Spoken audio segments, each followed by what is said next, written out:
Mahaba po ba pasensya nyo? Oo naman. Pwes ako hindi. Tumabi ka dyan. Kanina ka pa naka-e-bike ka eh.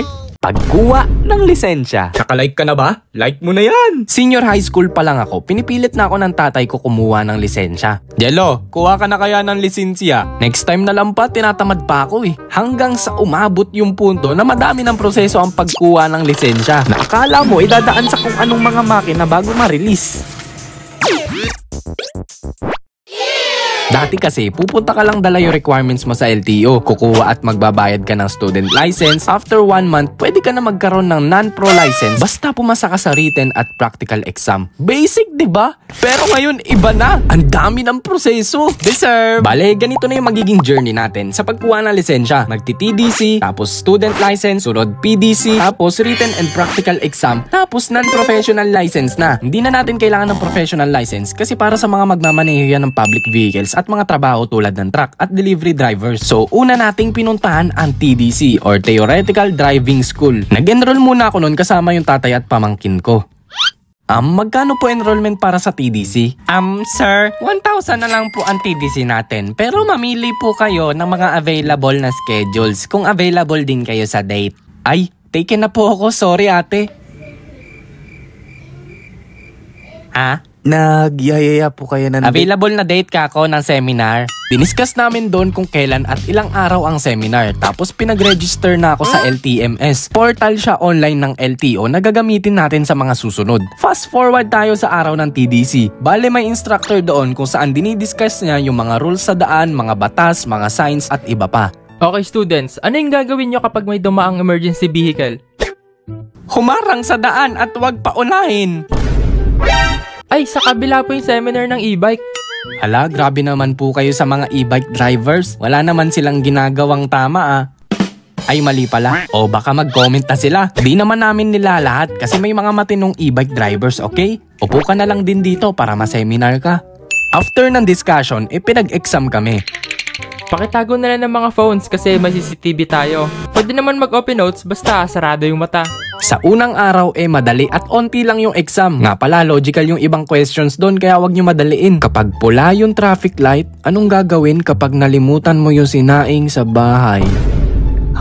Boss, alam mo sagot sa number 3? Pass it and double it to the next person. Sir, bawal po makipag-usap habang nag-e-exam.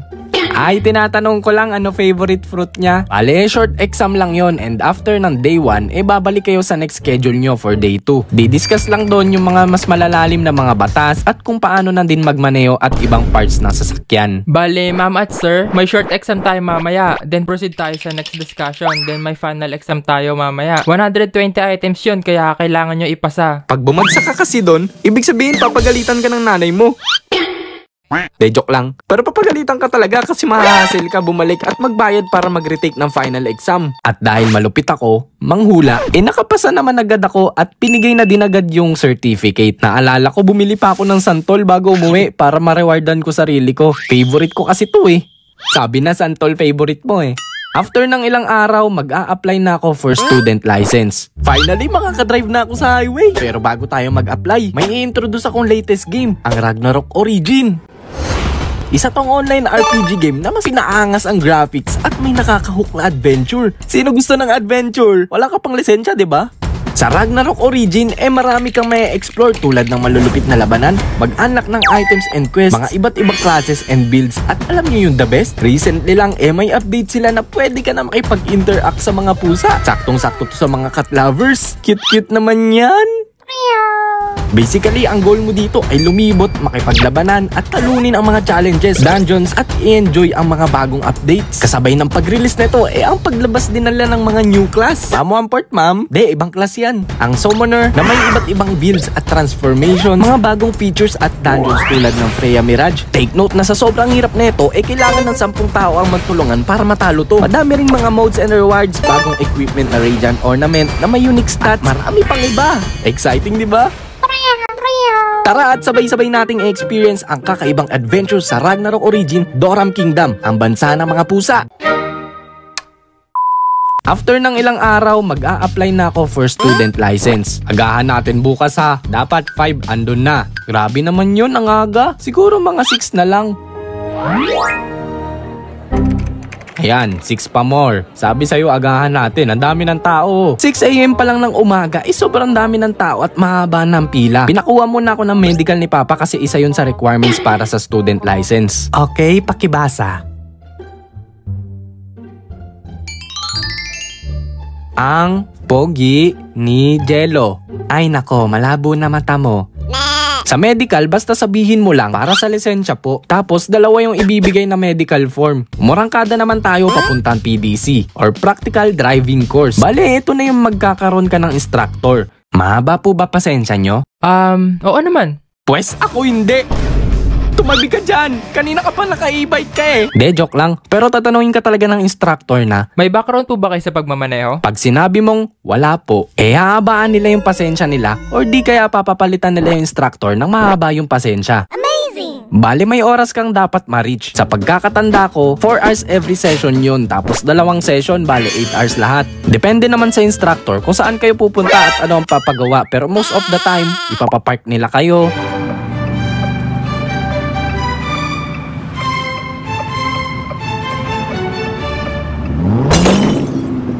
Yan, okay na. Okay na talaga, bangga na eh. I-discuss nila yung parts na sasakyan at para saan yun. Bale, itong rear mirror para makita mo yung likod, hindi para magpapogi ha. Sige, wait lang po, pulbo lang ako. I-explain nila yung mga signs at mga daan. O, nakita mo yung intersection, magdahan-dahan ka dyan.